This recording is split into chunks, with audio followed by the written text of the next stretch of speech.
Well, hello and welcome to another show and episode of Real Estate Investing with Jay Conner. I'm Jay Conner, your host and the Private Money Authority. Welcome you to another show here, and I got to tell you, we have got a movement going on. We're almost at 200,000 downloads and listens, and we're just excited to have you here. If this is your first time to the show, I want to give you a very, very special welcome. Here on the show, we talk about all things real estate investing, from single-family houses to commercial to land, and even today, we're going to be talking about self-storage and how you can really automate this business and truly enjoy passive income in this world of real estate investing.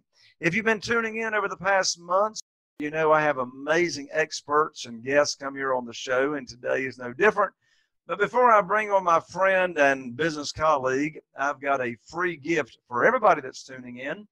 You know, I'm known as the Private Money Authority, and the reason I am is because over 10 years ago, I was cut off from the banks with no notice, no way to fund my deals, and I was introduced to this wonderful world of private money, which has got nothing to do with mortgage lenders, institutions, or hard money lenders.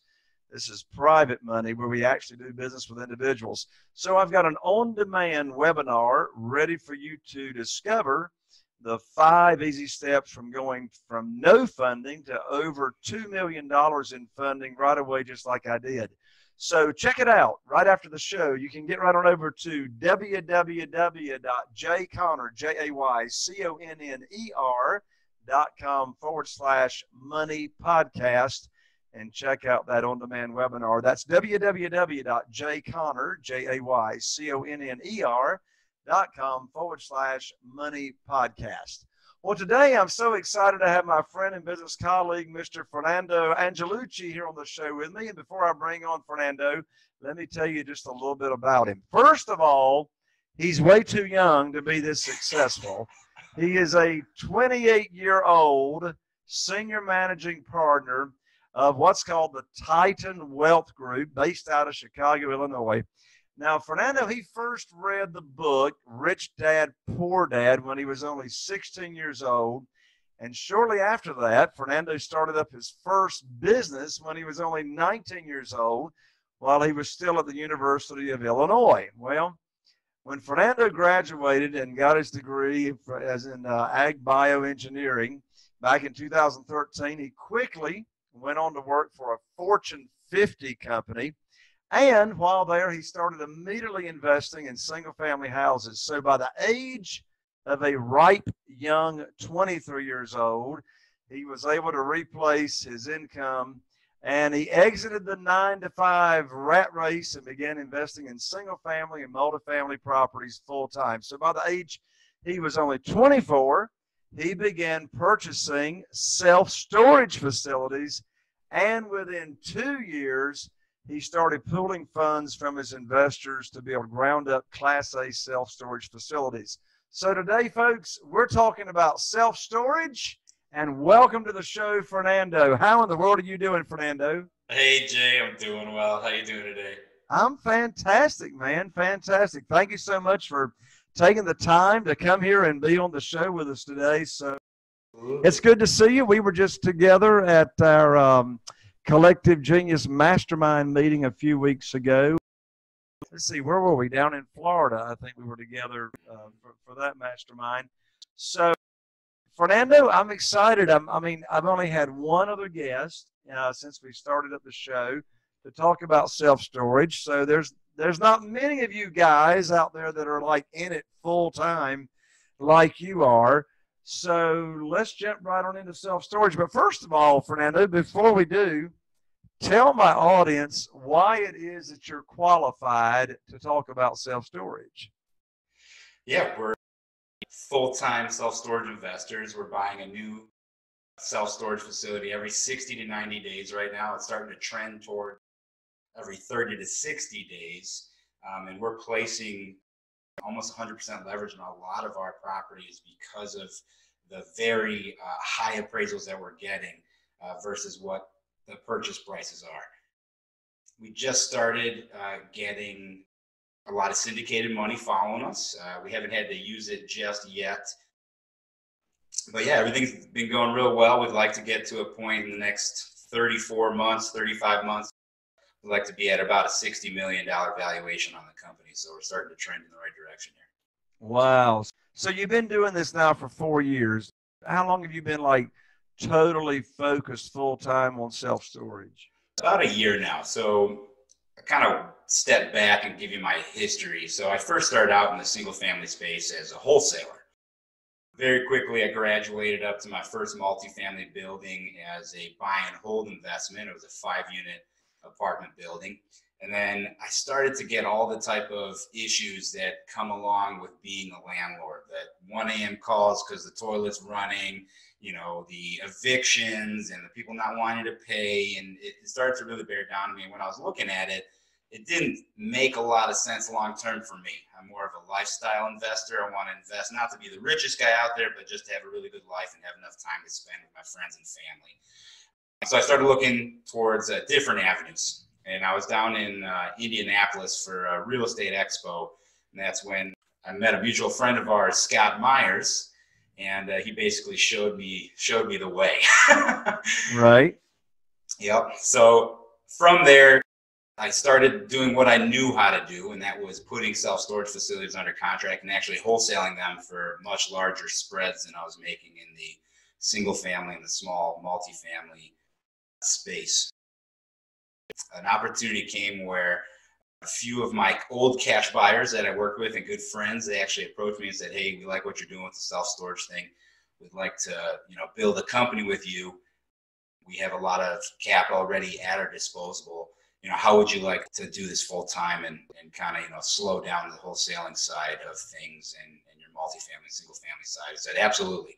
So for the first 2 years, it was a lot of wholesale and self-storage facilities. And then once I got together with Guy, Ron, and Steven, then we started doing this full time and actually acquiring to hold long-term 15 plus years on each facility is the goal. I got you. So how many different projects or self-storage projects, or you talk about single family houses, what do you call the self-storage? Is it a location? Is it a project? What is it? It's a facility is what I like to call it. A facility. I got you. Yeah. How many facilities are you involved in now? Yeah, we're up to 6 right now. We have another 3 under contract, and then we have about 12 in the pipeline that are still being underwritten at the moment. Wow. So when it comes to funding these deals, what percentage would you say are requiring for you to raise the capital, and what percentage will the current owners actually seller finance and carry the note? Yeah, so it's interesting that you bring that up. We've had a hodgepodge of different setups to these deals. We bought some deals cash just because we had to move very, very quickly. Other deals we were able to structure 100% financing from the banks. So the banks actually paid us. We closed a deal a couple weeks ago in Hampton, Tennessee, that we walked away from the closing table with a $96,000 check. And we're working on one right now in Little Rock, Arkansas, where the bank is going to come in a first position at $550,000, and then the seller is going to carry back a second position for $200,000 at 0% interest for 5 years. So it's a mix of cash, seller finance. We always like to lean towards the seller finance because then we get to dictate the terms and really make sure that it works for us long term. You just gave an example of what I do all the time.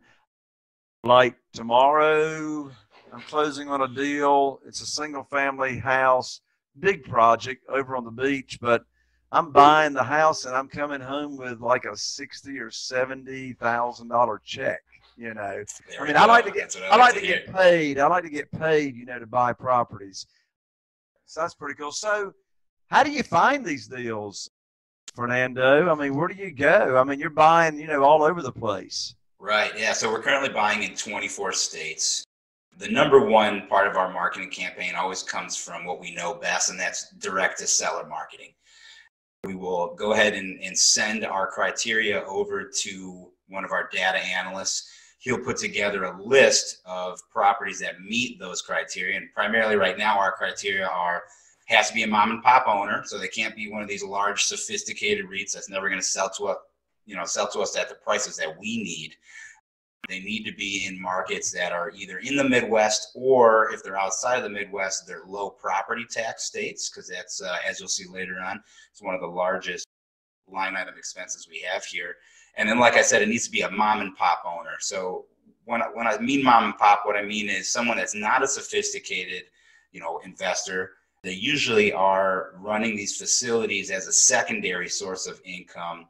They don't have a lot of management efficiencies in place, and there's still an opportunity to bring these facilities to their highest and best use. I got you. Now, when you say you send your criteria over to a data analyst, is that the same thing as a broker?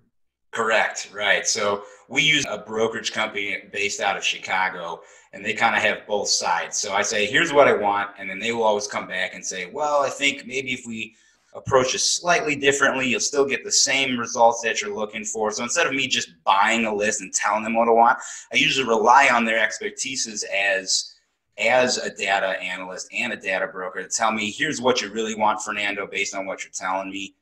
Here's the list that we can provide. So what kind of criteria are you sending your brokers these days as to what you're looking for? Yeah, so it's pretty easy. So I give them the list of states that I'm looking to invest in. And then I have them scrub out the top 100 operators in the business to get rid of all the really good professional players. I also have them scrub out the top 50 management companies. What you'll find a lot of the time is that there's a lot of these facility owners that they don't want to do the management themselves, so they'll hire these very efficient, very professional companies to manage their facilities for them. And as a part of that, one of the things they do is they recommend to their owners what prices to list or sell their properties at. Right now, the self-storage market, there's a lot of deals that are moving at 4.5 to 6.5, maybe 7.5% cap rates. Right now on our portfolio, we're averaging about 11.2% cap rate on the day one purchase. So I'm trying to almost double the market here as far as the cap rates go. So let's simplify that a little bit. You talk about an 11 point something cap rate, a 6 point something cap rate. What does that mean to the non-sophisticated and commercial investor so far? Yeah, so it's just a percent return on the money invested. So if I buy a facility and after all expenses, it produces $6,000 a year, and I paid $100,000 for that facility, that's a 6% cap rate. There you go. Right. There you go. Excellent. So how do you decide on which states that you want to be investing in? Is that because of the tax rates? Correct. So that's one of the two portions.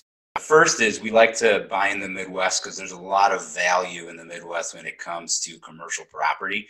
As soon as you start hitting the East and West Coast, you have a lot of hedge fund money, a lot of international money that you're competing against. And to them, they just want to beat inflation. So they're willing to pay much higher prices than what we're willing to pay. So that's one of the reasons we love the Midwest. Plus, I live in Chicago, so I can get anywhere in the Midwest within a couple hours jumping on a flight.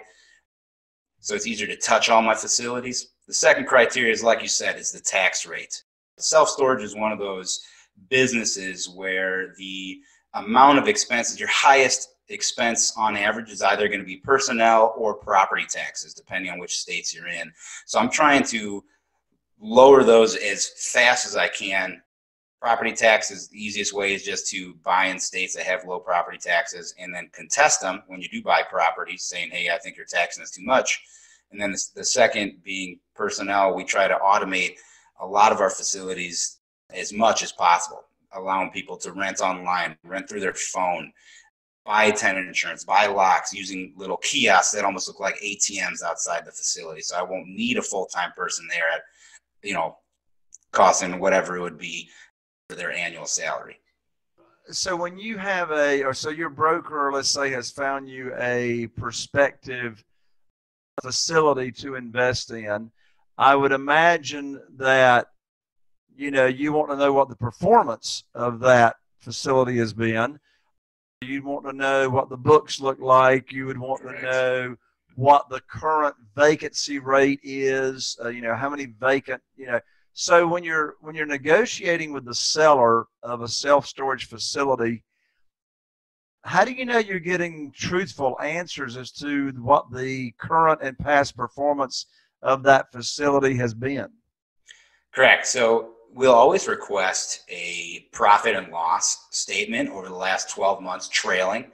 Now, what that means is that a trailing 12-month P&L it shows what my income and expenses are by the month, so I can see trends in the income coming in and the expenses going out.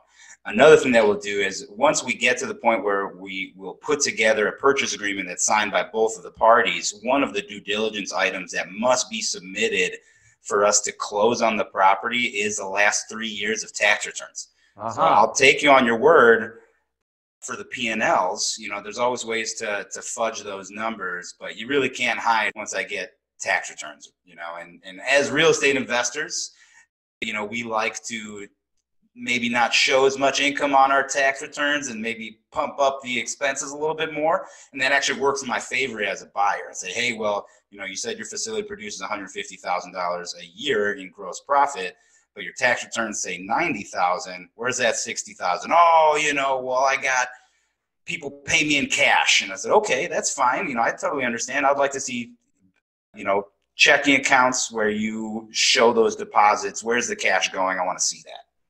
Right, right. And then what about current vacancy as far as, you know, vacancy rates? How do you know what that is? Correct. So we will request a rent roll and a schedule of rents, and that should tell us which units are rented and which units are vacant and what they're paying per unit. But you can't, again, you can never trust those numbers, right? So then what we physically do is we'll go and walk the property. I'll go and I'll count locks.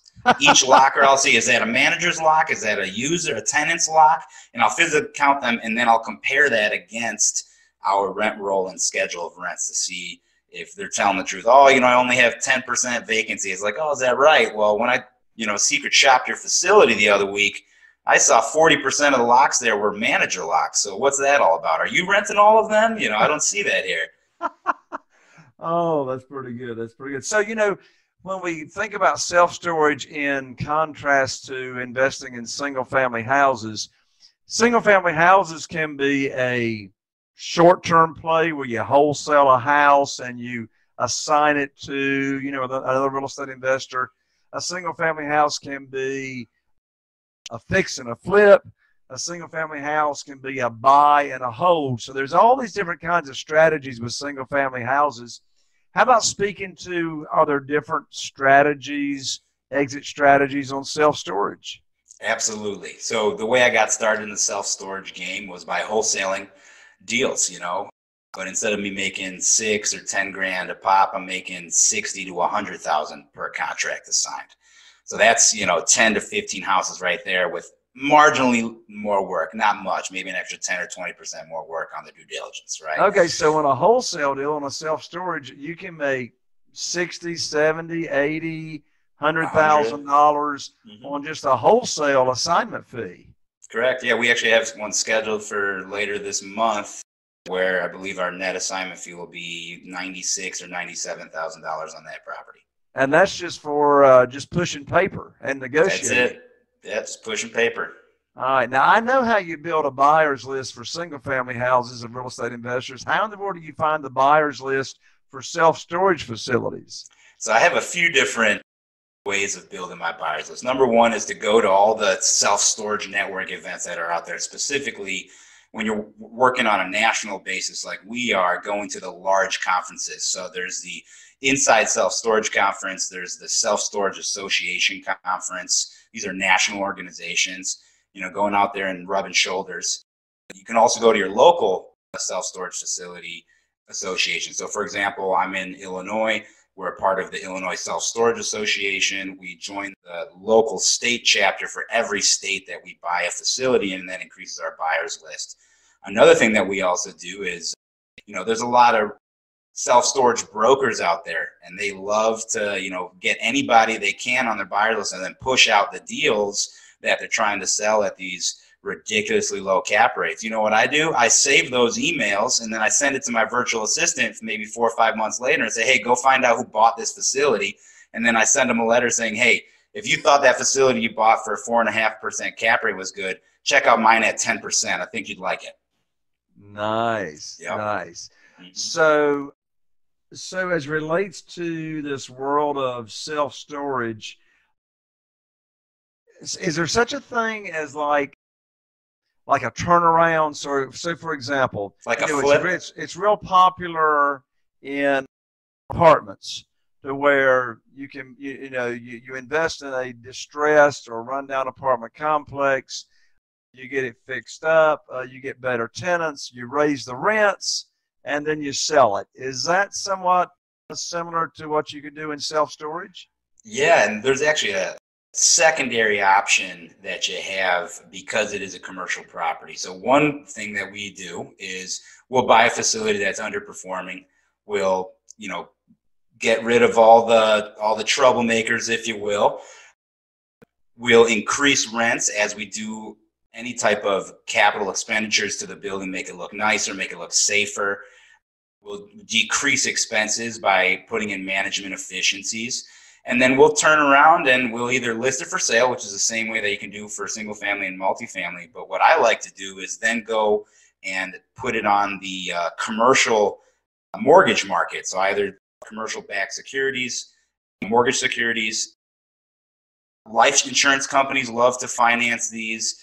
Same thing with agency debt, the Freddie, the Fannie Macs, stuff like that. And then just pull all my money out of the deal. So I now have infinite cash on cash return. I already have all my money back to go do it again. I can recycle that same $1 million over and over and over again. And every time I do it, I add another $9,000, $10,000 a month in passive income to my portfolio.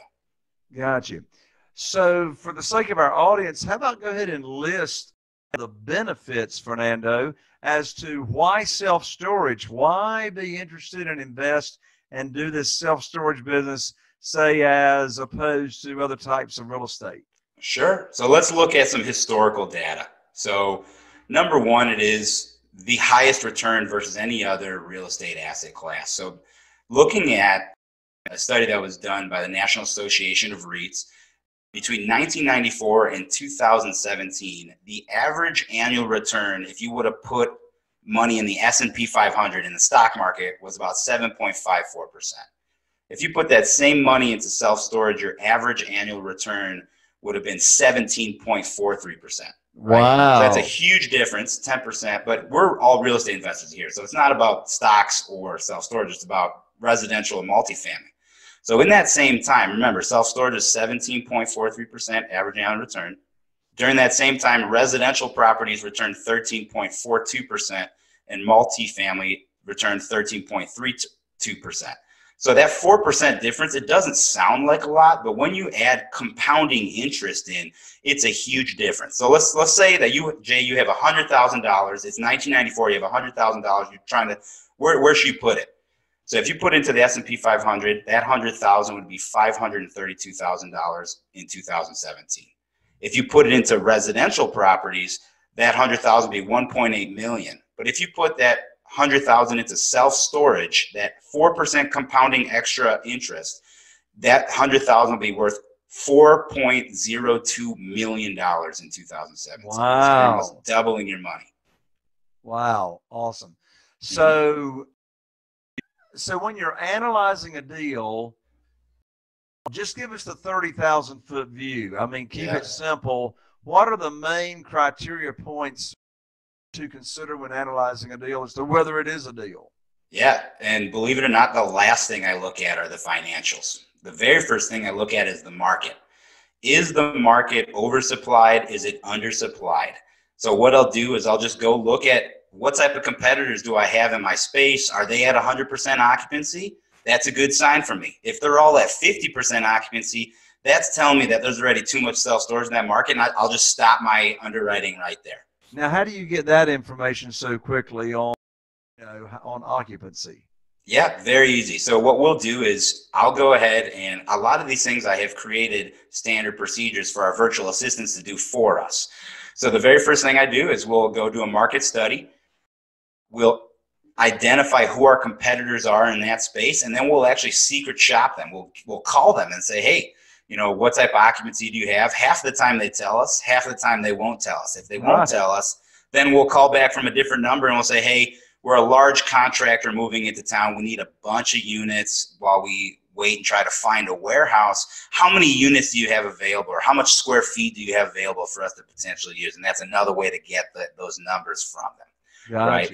At the same time, we'll also ask what their pricing is for each one of the different size units, and that will allow us to see, are they full because they're undercutting the market a lot, or are they very empty because they're charging a 20 or 30% premium to the market? These are all things that we look at. If that passes that sniff test, then we move on to the next underwriting criteria, which is called the supply index number. Supply index number is a fancy way to say how much square feet of self-storage is there per person in this market. On average, 7.25 square feet per person. That's considered roughly stable. There's enough supply to meet the demand in the market. So if all of a sudden I'm running my numbers and I see that there's a market that has 3 square feet per person on average, that means that I can come into that market and double the total amount of self-storage and still not meet all that demand. I love very low supply index numbers. Right. Mm-hmm. If it's on the opposite side, then again, we cut it off. We say, all right, we're done underwriting this. Let's move on to the next deal. If all those things meet the criteria, then I start looking into the financials and I say, okay, how much money are you producing? What is the expenses going out? What's your purchase price? Is it at a cap rate that makes sense for me? More importantly, is it at a cash-on-cash return requirement that makes sense for me? A lot of my facilities, I'm looking to double my money in the facility every year. So that means that I'm looking for a 50% or higher cash-on-cash return. Got you. So if someone has never been involved in self-storage, but they're interested in getting started, from your own experience, what's your recommendation on how someone could get started in self-storage? Yeah, I have a couple of recommendations. One thing is they can always contact me. I usually give out my cell phone number on these podcasts, and I'll do it right now. It's 630-408-8090. Texting is preferred. You can also go to our website, titanwealthgroup.com.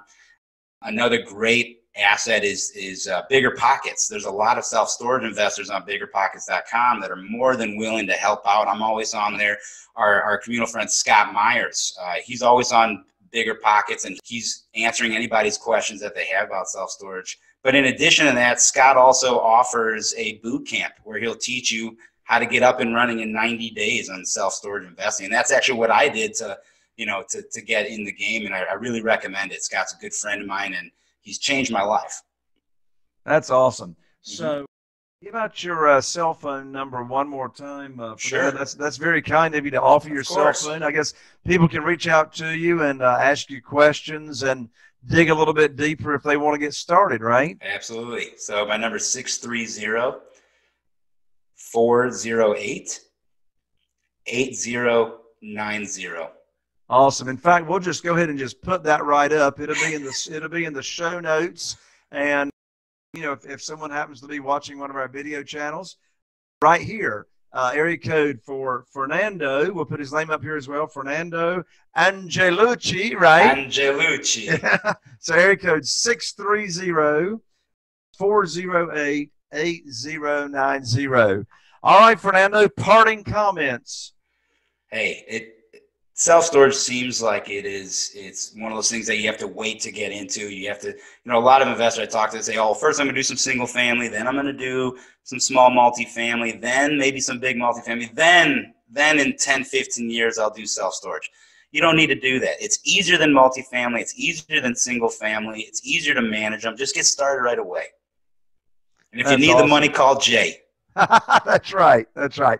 Fernando, thank you so much for taking the time to join me and be here on the show. Likewise. Thanks so much, Jay. All right, folks, there you have it. I'm Jay Conner, the Private Money Authority, wishing you all the best. And here with this show is taking your business to the next level. We'll see you on the next show. Bye for now.